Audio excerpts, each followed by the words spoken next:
The boy they called Eli learned early that silence was safer than words, and his sister Lila learned the same lesson at the same time, because they had entered the world together on a rain night 13 years ago in a quarter cabin that leaked like a broken bowl. People said twins shared a soul. On the Belridge plantation in southern Georgia, people said many things in whispers, and most of them were meant to keep children from asking questions that could get them killed. Belridge sat between a stretch of swamp and a long, slow river, and the land around it was the kind that seemed to drink sound. You could scream into the trees, and the trees would keep it. You could cry, and the mud would swallow that too. From the big house, the fields rolled out like a green ocean, cotton plants bending under the sun, and beyond them, the dark line of forest waited like a wall no one was meant to cross. Eli and Lila worked in the fields since they were big enough to carry sacks. They were small for their age, thin as switch branches, but they were quick, and quickness was sometimes the only thing that kept a whip from touching your back. They did not talk much, not to each other and not to anyone else. They did not need to. When Eli felt something was wrong, Lila was already turning her head. When Lila froze, Eli was already stopping. People noticed that. People always notice what doesn't fit. The overseer, a red-faced man named Cutter, said once that the twins were unnatural quiet.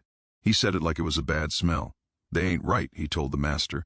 And the master, Mr. Hargreave, only smiled in that thin way of his and said nothing. Strange things had been happening at Belridge long before the twins were old enough to understand what strange meant. Tools went missing from locked sheds and turned up days later hanging from tree branches far from the fields. A mule once disappeared overnight and was found 2 days later standing knee-deep in swamp water, alive but shaking, eyes rolled white, as if it had seen something it could not explain.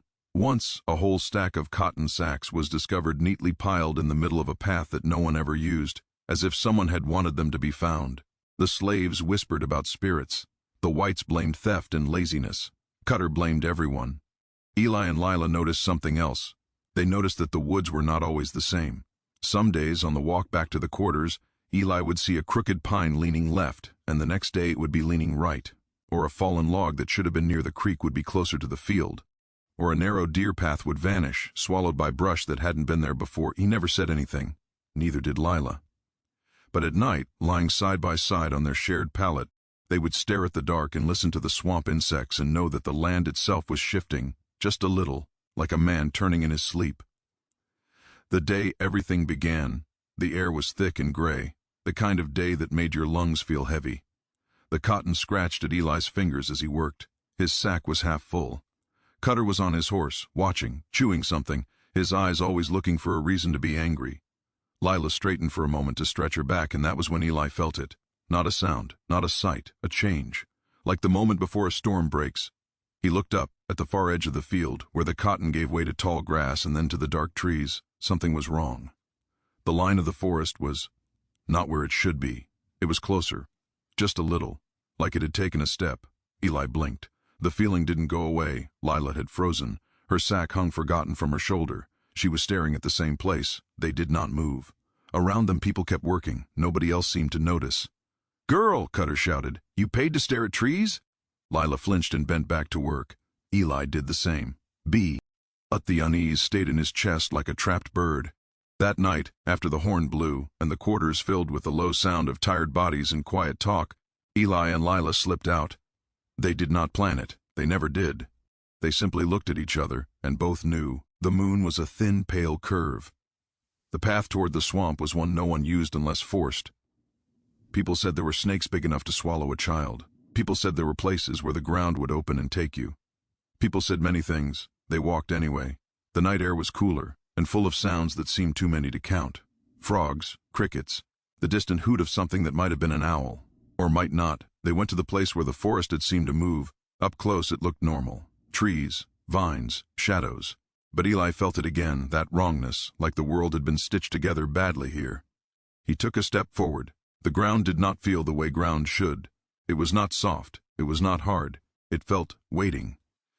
Lila caught his arm. They stood there, breathing quietly. Then Eli saw it. Between two thick trunks, there was a narrow space that looked darker than the rest of the dark. Not a shadow. Not exactly. More like a hole that someone had forgotten to fill in. He leaned closer. The space did not get bigger. It got deeper. He could not see the back of it. Lila shook her head just once. Eli should have listened.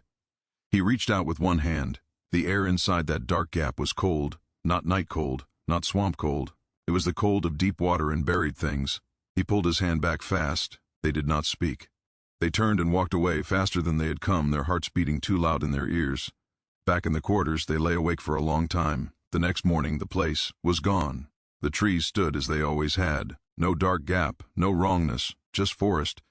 Eli felt like he had dreamed it. But Lila did not relax. Over the next days, things grew worse. A white man from a neighboring plantation came to visit and did not return. His horse came back alone, saddle empty, eyes wild. Cutter organized a search. They went into the woods with dogs and guns. They came back angry and empty-handed. The dogs would not go near the swamp edge. They whined and pulled back, tails low. Cutter beat one of them. It still would not go. Then the punishments began. Someone had cut the harness straps in the barn. Someone had spilled a barrel of nails across the main path. Someone had left a blood-red mark painted on the side of the cotton shed, a shape that looked like nothing and like too many things at once. Cutter said it was the slaves. Mr. Hargreaves said find out which ones. The fear in the quarters grew thick. People started locking their doors at night. People prayed. People argued. People accused. Eli and Lila watched. They noticed that the forest edge crept a little closer each week, not enough for most to see. Enough for them. One evening, an old woman named Ruth, who knew things people pretended not to know, caught Lila's hand as she passed. "You children been listening to the ground?" she whispered. Lila said nothing. Ruth nodded slowly. "That's what I thought." That night, Eli dreamed of walking through trees that bent away from him, opening paths that closed again as soon as he passed. He woke with his heart racing. A week later, Cutter took a boy from the quarters, saying he had been seen near the barn. The boy came back with blood on his shirt and could not stand straight. He said nothing. He only cried. That was the night the twins went back. The forest was not the same. The dark gap was there again. Wider, Eli could see something inside. Not shapes, not light. More like the idea of a path. He took a step. Lila grabbed his arm. He looked at her. She looked scared, but she did not pull him away. They stood there a long time. Then a sound broke the night. Dogs, not far, not close, but coming. Shouts followed. Men's voices. They were searching again. Eli did not think. He stepped forward. The world tilted. For a moment he felt like he was falling sideways. Then he was standing in a place that was not the forest. The air was colder. The ground was firm and smooth like packed clay. The trees were still trees, but they stood in different places, spaced in a way that made no sense. He turned. Lila was not there. Panic punched him in the chest. He spun around, calling her name without sound. Then she was there, stumbling forward as if she had tripped. They stared at each other. Behind them, the dark gap was gone. Ahead of them, the forest opened into a narrow, winding path that seemed to fade and reappear as they looked at it. They could still hear the dogs. But the sound was wrong, distant, muffled, like it was coming from another world. They walked. The path twisted. Sometimes it split, and sometimes it joined itself again. Sometimes a tree that had been on the left would be on the right. Time felt strange. They did not know how long. They walked before they reached a place where the ground dipped and rose again, and the trees formed a circle. In the center of that circle was a small, still pool of water. The water was so clear it looked like there was careful about where she sat and with whom. But today she lowered herself slowly to the ground beside Lila and Eli, her joints creaking like old wood. "You children been walking?" Ree looked the same. Lila closed her eyes. She took a step to the left. The others followed. The air changed. A moment later, they were falling sideways again. They stumbled out into the real forest. The dog's barking was far away. They got May back to the quarters before dawn. Her mother's cry woke half the cabins. People said it was a miracle.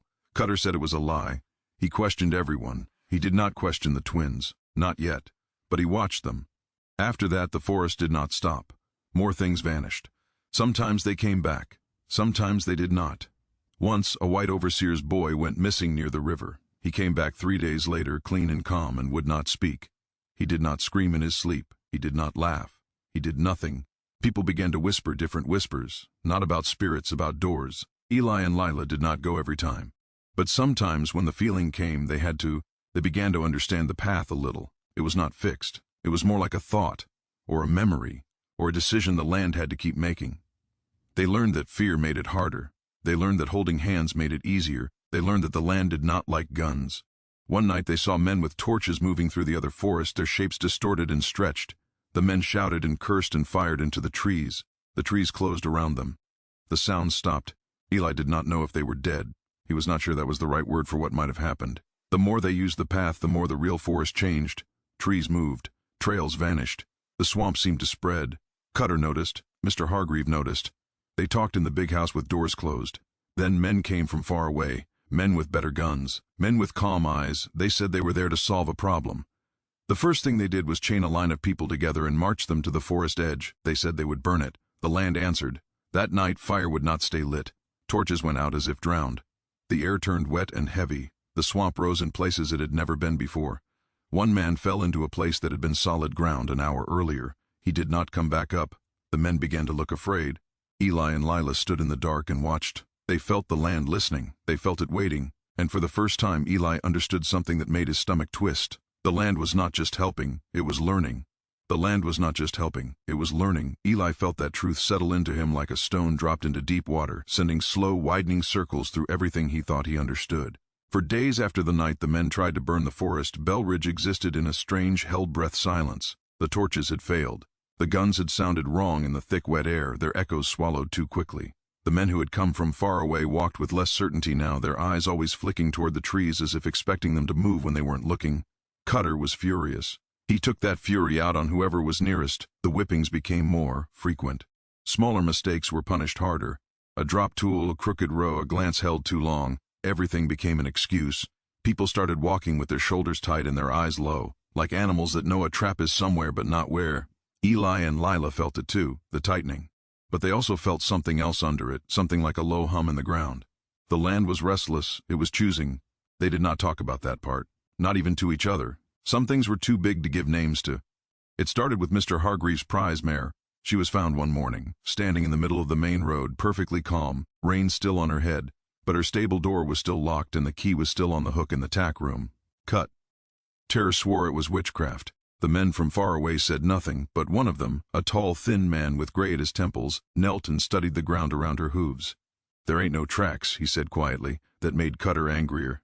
2 nights later, the cotton gin jammed. When they opened it, they found not just cotton inside, but a careful, neat knot of rope, woven into the machinery in a way that made no sense. No one admitted to putting it there. No one could explain how it got there. The men from far away began to walk the edge of the forest every day. They never went in. They marked trees with paint. They drove stakes into the ground. They argued in low voices. Eli watched them from a distance and felt the hum in the ground get stronger. Then the punishments found a new shape. Cutter announced that someone had been stealing and sabotaging. He said that until the culprit was found, there would be examples made. The first example was a man named Jonah, who worked in the barn. They said he had been seen near the gin. He said nothing when they tied him to the post. He only closed his eyes. The whip came down. Eli counted the blows without meaning to. He lost count. That night the quarters were very quiet. Lila sat with her knees pulled to her chest, staring at the wall. Eli sat beside her, his hands clenched. "They gonna keep doing it," she said finally, her voice small but steady, "till something breaks." He knew she was right. They did not say what that something might be. The land seemed to answer for them. The next day, Cutter took 2 men and went into the forest anyway. He did not go far. People saw him from the fields, his red face, his hat, his shoulders stiff with anger. He came back alone. His face was gray. He did not say what he had seen. He did not take the whip out that day. That night, one of the men from far away did not return to his camp. In the morning, they found his gun leaning against a tree at the forest edge, clean and oiled, as if someone had taken care to place it there. They did not find him. The tall, gray-haired man's eyes went hard. "This ain't chance," he said. Mr. Hargreaves said they would double the watch. They put up more lights. They kept more men awake at night. It did not help. Eli and Lila felt the pull again 2 nights later, stronger than before, urgent. They did not argue. They slipped away, quiet as breath. The dark gap was wider now. It did not look like a hole anymore. It looked like a doorway that had always been there. The sideways falling came and went, and then they were on the other side, in the other forest. The hum was louder here, almost a vibration. They did not know where they were going until they were there. They came to a place where the trees had grown in a long, crooked line, like a fence that had been bent by time. On the ground something lay that did not belong, a man's hat, one of the men from far away. They followed a trail that was not a trail, not footprints exactly. More like places where the ground looked disturbed, as if it remembered being stepped on. They found him near a shallow dip in the earth. He was alive. He was also not. His eyes were open, but they did not see. His mouth moved, but no sound came out. His hands were clutching something that looked like a root, but when Eli looked closer, he saw that it was not a root at all. It was a piece of wood shaped too much like a hand. Lila knelt. She did not touch him. "He ain't here," she whispered. Eli felt it too. Whatever made him was gone. They did not know what to do. The land seemed to decide for them. The hum shifted. The air thickened. The ground near the man softened and then opened, not like a mouth, like a seam coming undone. The man slid down slowly, gently, as if being laid to rest. Then the ground closed. Eli and Lila stood shaking. They ran. When they came back, the world felt heavier. 2 days later, Cutter Ann ounced another example. This time it was a boy not much older than Eli. They said he had been seen near the forest at night. That was enough. They tied him to the post. The whip came down. Something in Eli broke. He did not plan it. He did not think. He felt the hum surge up from the ground, through his feet, into his bones. Lila grabbed his hand. He felt her do it. And in that moment he knew the land was not just listening, it was listening to them. The first crack of thunder came from a clear sky. People looked up, confused. The second crack came from the ground, not an earthquake. Not exactly. More like the sound of a giant tree splitting. The post shuddered. The rope snapped. The boy fell free. Everyone froze. Then the forest moved. Not all at once. Not in a way you could point to and say, "There, that is it," she said. Lila looked at the floor. Ruth sighed. "Ain't saying you shouldn't have. Just saying. When you wake old things, they don't always remember who asked first." She reached into her dress and pulled out something wrapped in cloth. She placed it in Eli's hands. It was a piece of old, yellowed paper. Not a real map. Not like the ones Mr. Hargreave kept. It was covered in lines and curves and marks that did not look like rivers or roads. Some of the marks seemed to overlap, as if the person who drew them had changed their mind halfway through. In one corner there was a shape that looked like the twisted trees where they had found May. "What is this?" Eli whispered. Ruth's mouth twitched. Something someone made a long time ago when they started noticing the seams. "Who?" Lila asked. Ruth shook her head. "Don't matter now, they ain't here." "Does it?" Eli hesitated. "Does it show the way?" Ruth looked at him for a long moment. "It shows ways," she said, "not always the ones you want." That night they felt the pull again, stronger. They took the paper. The forest swallowed them. On the other side, the hum was louder than ever, almost a pressure behind their eyes. The air felt thick, like before a storm. Eli held the paper up. It did not look the same. Some of the lines had shifted. "Did it change?" Lila asked. "I think," he said slowly, "it's changing with the land." They walked. The path did not fight them this time. It seemed to open, just a little ahead of their steps. They came to places Eli did not recognize. A ring of stones half buried in the ground. A fallen tree that looked like it had grown that way. A hollow where the air was so cold it made their breath fog. Once they heard something moving not far away. Not footsteps, more like something heavy, being dragged. They did not go toward that sound. They reached a place where the forest thinned and the ground dipped into a long, shallow bowl. In the center stood a single tree, taller than the others, its bark pale and smooth. The hum was strongest here. Eli felt like his teeth were buzzing. The paper in his hand grew warm. "This is—" Lila started. He nodded. He did not know what it was, but he knew it was important. Then the ground shifted, not violently, not yet. Just enough to throw Lila off balance. She stumbled. Eli reached for her. His hand closed on nothing. She was not there. He spun around. "Lila!" No answer. Panic surged up so fast it made him dizzy. He saw her 10 steps away. But also, not, she looked stretched, like her shape had been pulled thin. The space between them did not look like normal space. It shimmered like heat above a road. "Don't move," he shouted. She looked at him, her eyes wide. "I can't feel my feet," she said. Her voice sounded far away. Eli took a step toward her. The distance did not change. He took another. Nothing.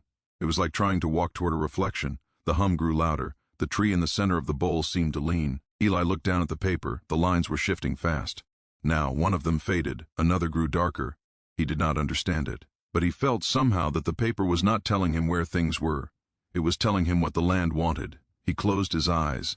He thought of the path that had brought them here. He thought of the way the forest had opened for them before.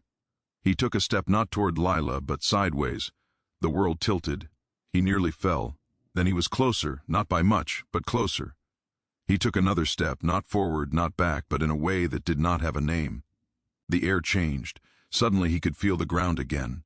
He lunged. His hand closed around Lila's arm. She was solid. He pulled. For a moment she did not move. Then she came free, and they both fell to the ground, gasping. They lay there for a long time. Neither spoke. When they sat up, the bowl was gone. The pale tree was gone. They were standing in a part of the forest Eli did not recognize. Lila was shaking. "I thought," she whispered, "I thought I was going to go somewhere I couldn't come back from." Eli did not tell her that he had felt the same. They walked back in silence. On the way, they saw something that made Eli stop. A man, not one of theirs, not one of the men from far away. He was dressed strangely, in clothes that looked old but not like slave clothes, and not like the master's either. He was sitting on a fallen log, staring at his hands. When he saw them, he looked up. His eyes were very tired. "You shouldn't be here," he said. His voice echoed wrong. "Who are you?" Lila asked. He laughed, a short, broken sound. "Someone who took the wrong path." "How long you been here?" Eli asked. The man thought. "I don't know, a day, a year, maybe more." "What happened to you?" Lila said. "I followed a map," he said, and nodded at the paper in Eli's hand. Eli's stomach tightened. "There are places this land uses," the man went on, "and places it throws away." "Uses for what?" Eli asked. The man's smile was not a happy one. "To learn." Before Eli could ask more, the man's shape wavered, like heat, like Lila had. Then he was gone. Not vanished, just not there. They did not try to follow. When they finally came back to the real forest, dawn was breaking. They hid the paper. They did not sleep. 2 days later, a white man from the big house disappeared. Mr. Hargreave was furious. He accused everyone. Then one of the men from far away said something that made the air go cold. "We're not dealing with a place," he said. "We're dealing with a system." Eli did not know what that word meant, but he felt in his bones that the land was no longer just reacting. It was planning, and worse. It was beginning to decide who belonged to which side of its plans. It was beginning to decide who belonged to which side of its plans. That thought sat between Eli and Lila like a third presence as they moved through their days. They did not say it out loud, but everything they did now bent around it. The paper Ruth had given them stayed hidden under a loose board in their cabin floor, wrapped again in cloth, but Eli could feel it even when he was far from it, like a low ache that told him a storm was coming. Belridge was changing in small, frightened ways. People did not linger outside after dusk anymore. Even Cutter, who used to ride late and shout into the dark, noticed patterns. When the men with guns walked the forest edge, the thing appeared more often. When someone vanished and did not come back, Eli would sometimes see that tall, wrong-moving shape the next day, just for a second, as if the forest were showing him a piece of itself at work. Old Ruth saw it too.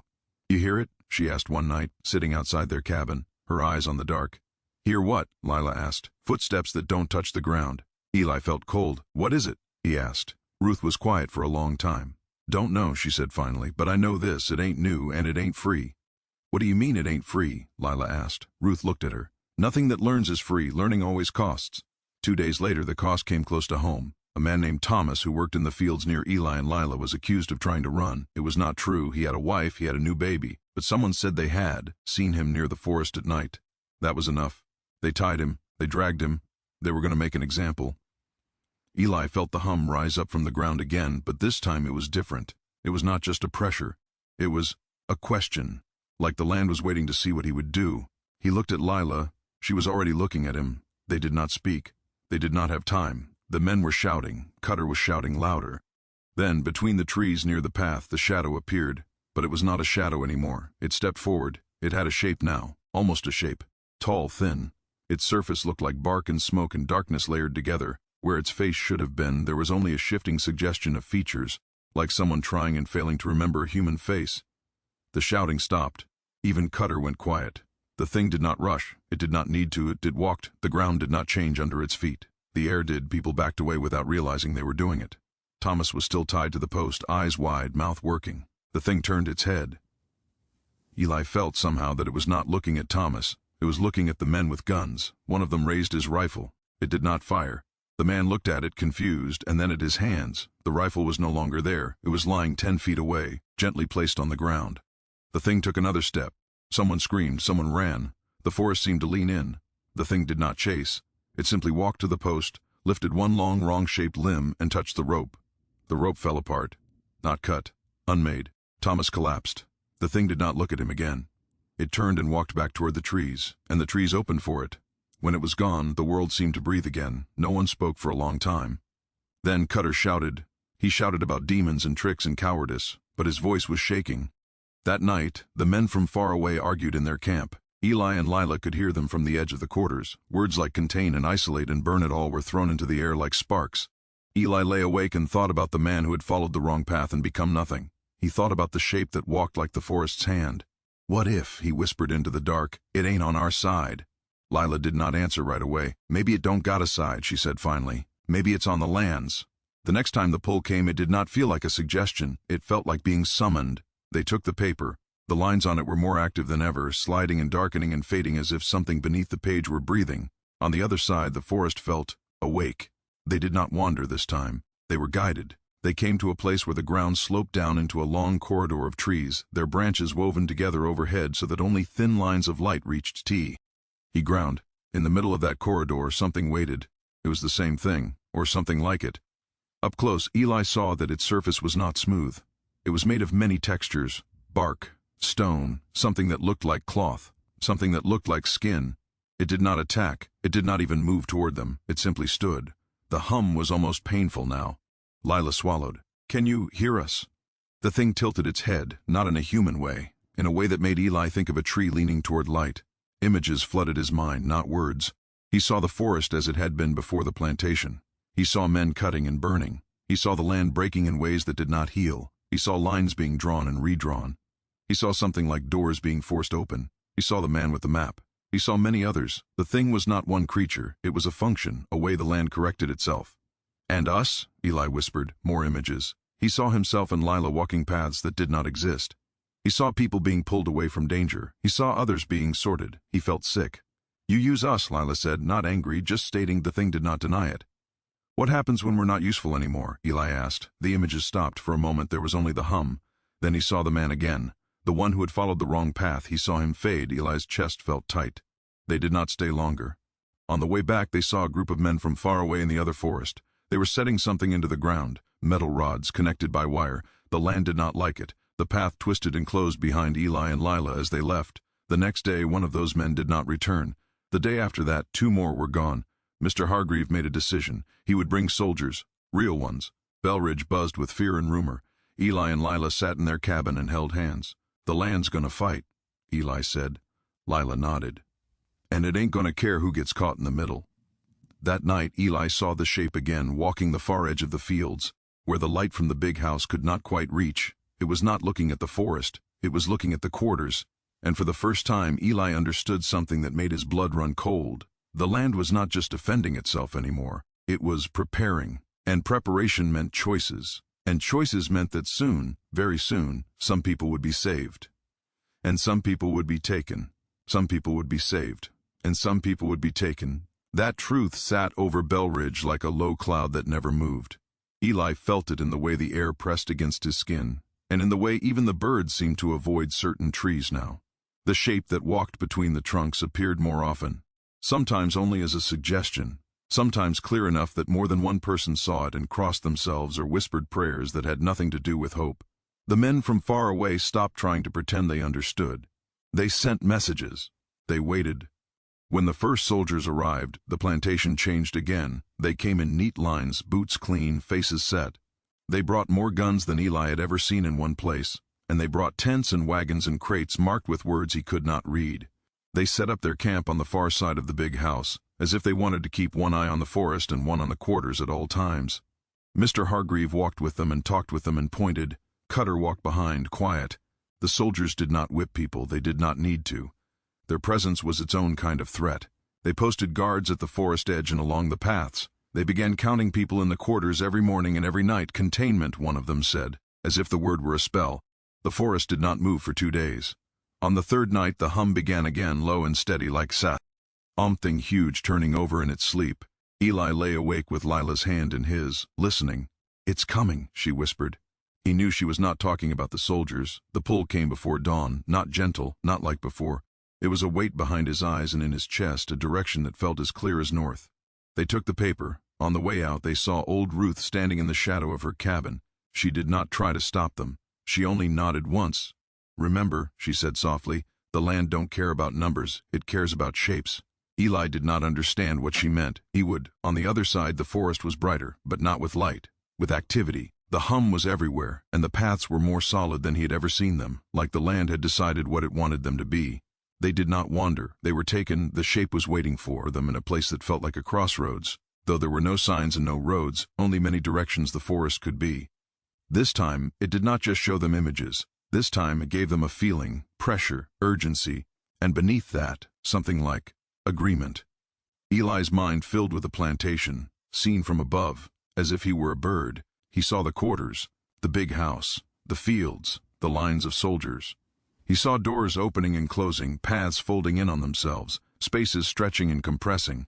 He saw groups of people moving, not all, not most, some. An escape, Lila whispered. Not a question. The shape did not nod, but the hum changed, and Eli felt that same answer in his bones. Not everybody, Eli said. The images shifted. He saw confusion.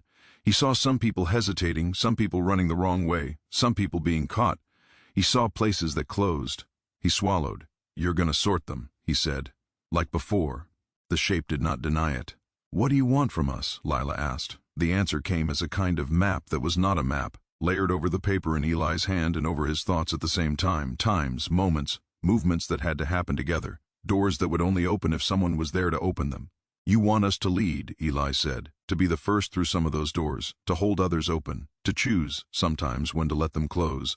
The weight of it made his knees feel weak. They'll die, Lila said. Some of them. The images did not argue. Eli felt something like anger, sharp and bright. And if we don't? He saw the soldiers moving in lines. He saw fire. He saw the forest burn in ways it did not want to burn, and he felt a tearing not just of trees but of whatever made the land itself work. He understood then this was not just an escape, it was a negotiation. They left the other forest in silence. The next day, the soldiers announced a search. They said they were looking for weapons. They were not gentle. They went cabin to cabin. They found nothing. They took 3 men anyway. That night, one of those men did not come back. The hum was louder. Eli and Lila began to prepare in the only ways they could. They spoke quietly to people they trusted. They did not tell them everything. They told them enough. When you hear the dogs, Eli whispered to a man named Samuel, don't run where you always run. When the lights go out, Lila told a woman with 2 small children, hold on to me. Don't let go. Some people believed them, some did not. Old Ruth believed them. She came to them the night before it happened and pressed something into Lila's hand. A small, smooth stone, warm to the touch. For luck? Lila asked. Ruth shook her head. For remembering where you are when the ground forgets. The soldiers chose a morning when the fog was thick. They said they would count everyone. They lined people up in the fields. They brought dogs. The hum began to rise. Eli felt sick. Lila squeezed his hand. The first crack of thunder came from a clear sky. The soldiers looked up, confused. The second came from the ground. Paths shifted. Not everywhere, not for everyone, but enough. Somewhere a fence fell. Somewhere else a lantern went out. The dogs began to bark, then to whine, then to pull back. Eli felt the pull and stepped forward. Lila stepped with him. They did not run. They walked straight toward the forest edge, and a small group moved with them without quite knowing why. A soldier shouted. A gunshot cracked. The bullet hit a tree that was not where the tree had been a second before. The tree was gone. The forest opened like a held breath being released. People ran. Not all in the same direction. That was the point. Some ran and found only brush and guns. Some ran and found paths that should not have been there. Eli and Lila moved like the land itself was moving them, turning when they did not mean to, stopping when they did not want to, always just ahead of hands reaching for them. They saw Samuel stumble and fall. Eli grabbed him. They saw the woman with the children freeze. Lila pulled her forward. They heard screaming behind them. They did not turn. They reached the dark gap. It was huge now, not a gap, a doorway. They went through. The sideways falling was violent this time. And when they came out the other side, more people came with them, spilling and stumbling and crying out. The other forest was full of motion. Paths were opening and closing like breathing lungs. The shape was not in one place. It was everywhere and nowhere, a pressure and a direction.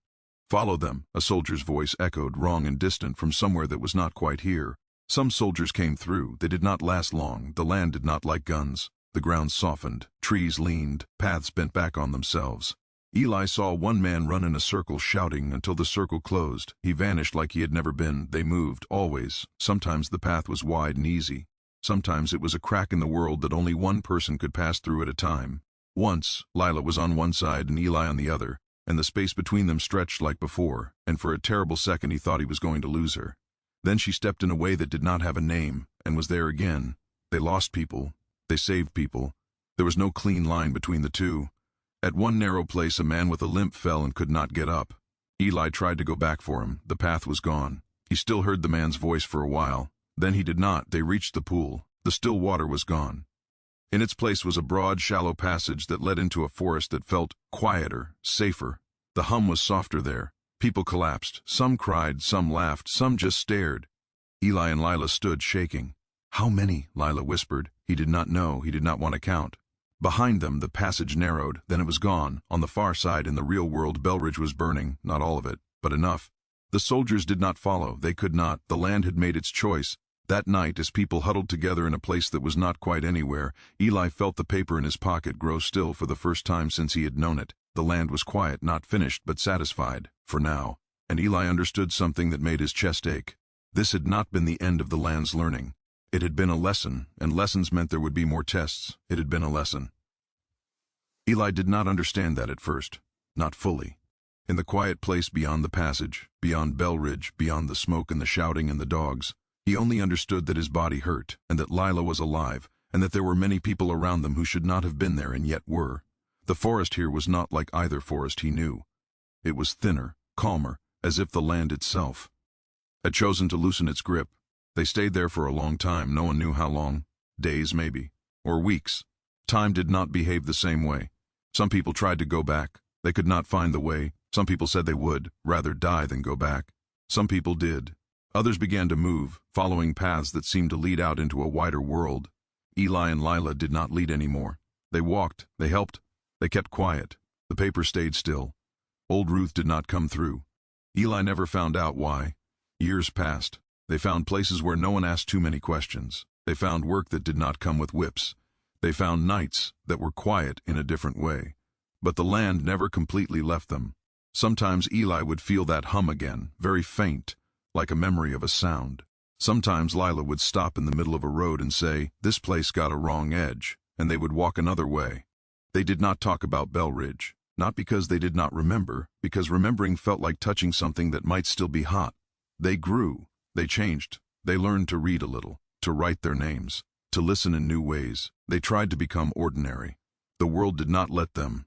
It started with stories. A preacher in a small town told a story about a plantation where the forest ate men and freed slaves. A newspaper in another place printed a strange little column about a vanishing regiment sent to deal with trouble in Georgia. A man in a bar swore he had seen trees move like people. The stories did not use their names, but Eli recognized the shapes of them. Then came the men who wanted proof.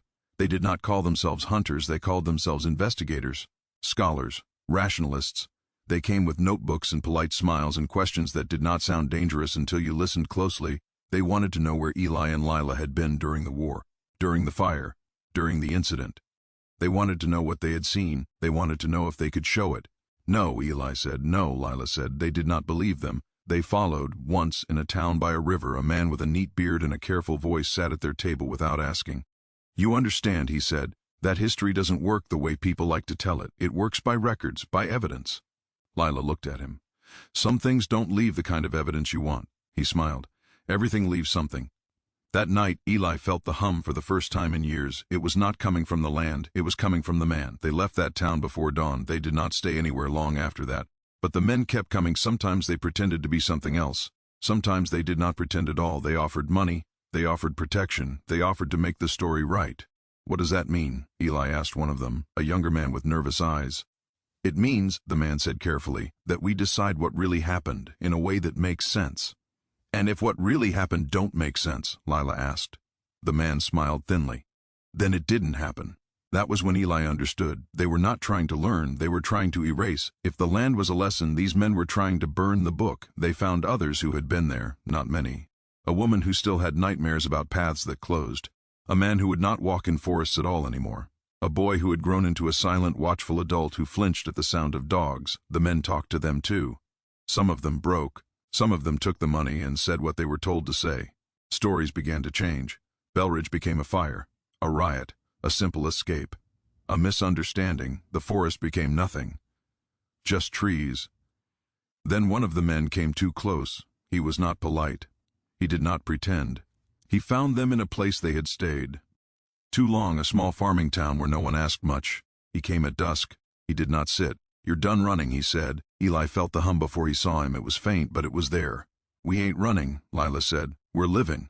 The man snorted. "You're a problem, both of you. People like you turn stories into infections." Eli stood. "You don't get to decide that." The man's eyes flicked to the trees at the edge of the town. "Oh," he said, "we decide a lot more than you think." He leaned closer.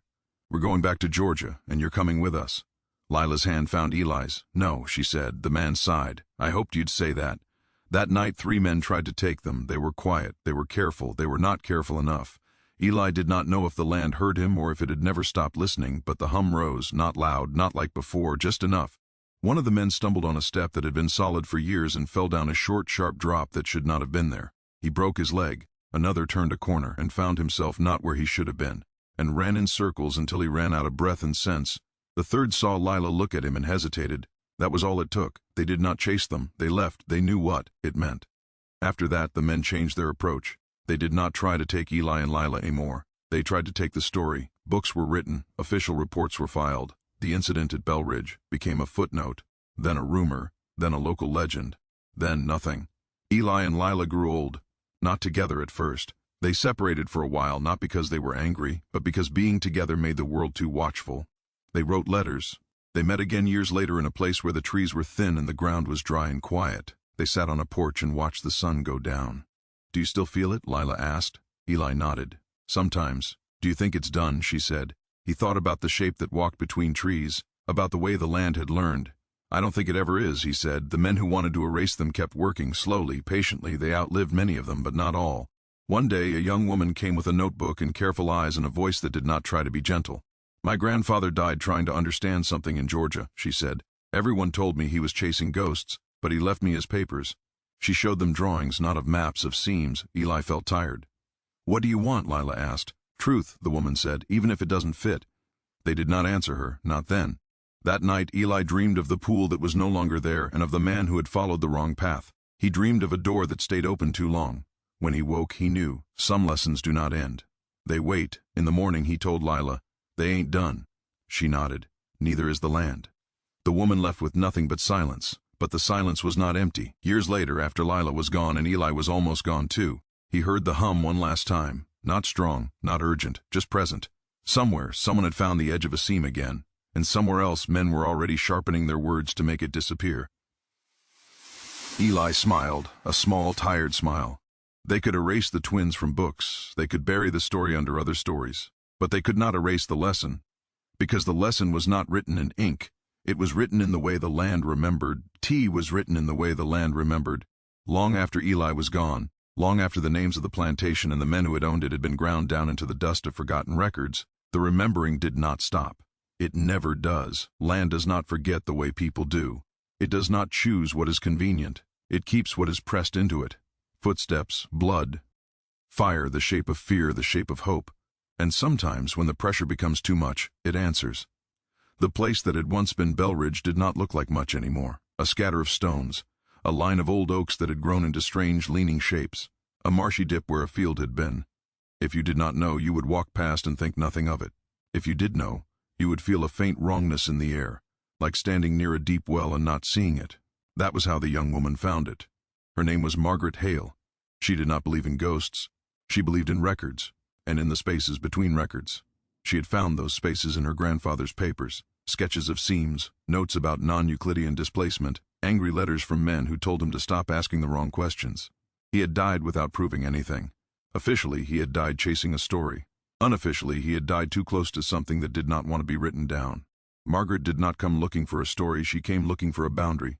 The first night she camped, near the old oaks, nothing happened. The second night her compass needle spun once and then pointed in a direction that was not north.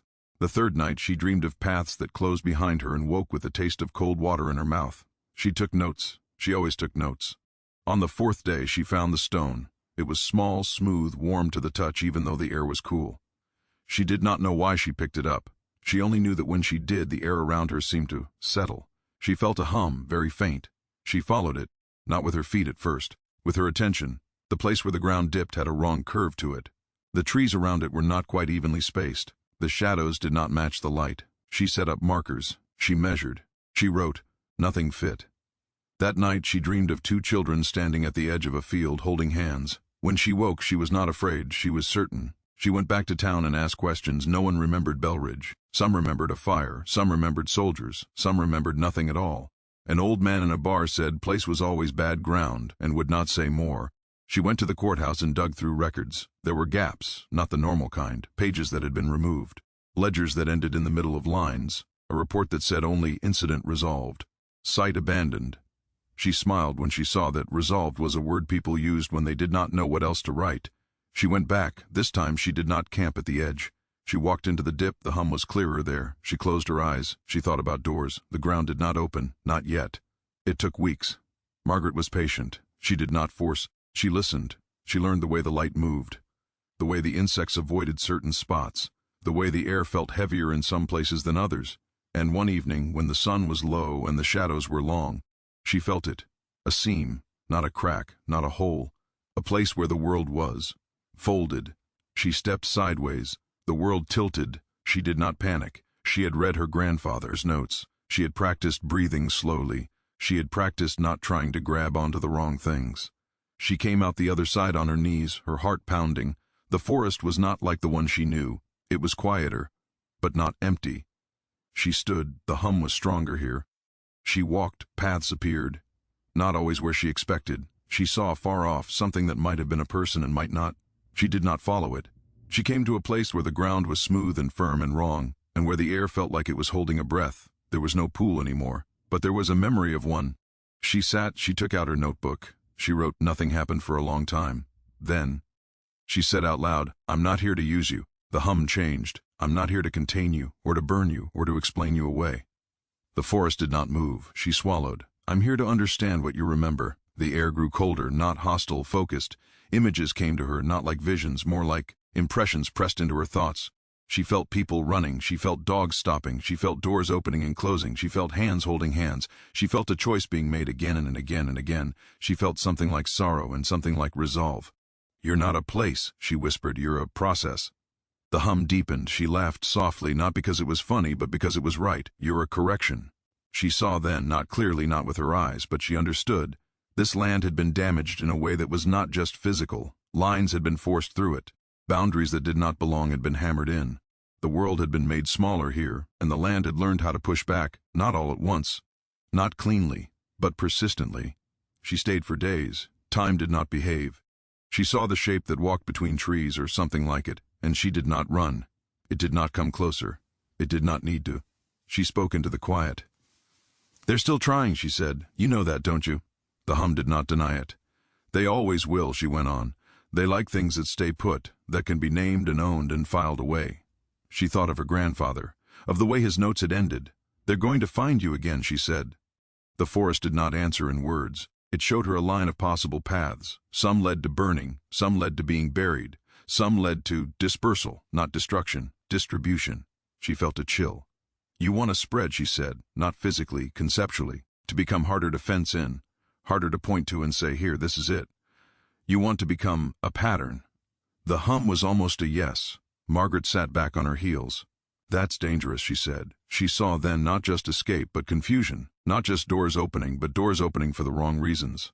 She saw people lost in places that did not care about them. She saw learning without guidance. "You already know that," she said quietly. She did not know how long she sat there. When she stood, her legs were stiff and her head was full. She went back the way she had come. The seam led her through. In the real world, only an hour had passed. She packed her camp. She did not leave right away. She wrote, not in her notebook, she wrote letters. To people who studied strange boundaries. To people who studied systems that learned. To people who believed, as she did, that not everything that mattered could be owned. Some of them wrote back. Some of them did not. A year later, a man in a gray suit stood on the edge of the old dip and said, "This is just a marsh." Margaret stood beside him and said yes and no. The man smiled. "We're putting a road through here." Margaret felt the hum, very faint, under her feet. "You can try," she said. The man's smile did not change. The first survey crew got lost for 6 hours in a place that had no business being that large. The second crew found their markers moved. The third crew quit. The company wrote it off as cursed ground. They built the road somewhere else. Margaret did not celebrate. She knew better. Years passed. She published papers that were careful and incomplete. She never wrote the full truth. Not because she did not want to, because she knew what would happen if she did. People would come with drills and wires and theories. They would want to make it repeatable. They would want to own it. She wrote instead about adaptive boundary phenomena, about self-correcting spatial systems. She buried the heart of it under language that would only attract a certain K. End of reader. The kind who listened. Sometimes at night she dreamed of two old people sitting on a porch watching the sun go down. She never knew their names, but she thanked them anyway. The land did not become safe. It never had been. It did not become kind. It had never been that either. But it became quieter, wider, less centered on one place. People still disappeared sometimes in forests and deserts and cities where the lines were too tight and the pressure too high. Sometimes they came back changed. Sometimes they did not come back at all. And sometimes, in the rarest cases, someone walked through a door that should not have been there and came out somewhere they could live. There were still men who tried to erase those stories. They always will. They called them accidents, they called them hysteria, they called them lies. But they could not stop the remembering, because remembering was not happening in books. It was happening in the shape of the world. Margaret grew old. On her last trip to Georgia, she stood at the edge of the dip and felt the hum one last time. "It's not a story, is it?" she said. It was not. It was a warning, not carved in stone, not written in ink, written in the way the ground sometimes refuses to stay the way you tell it to.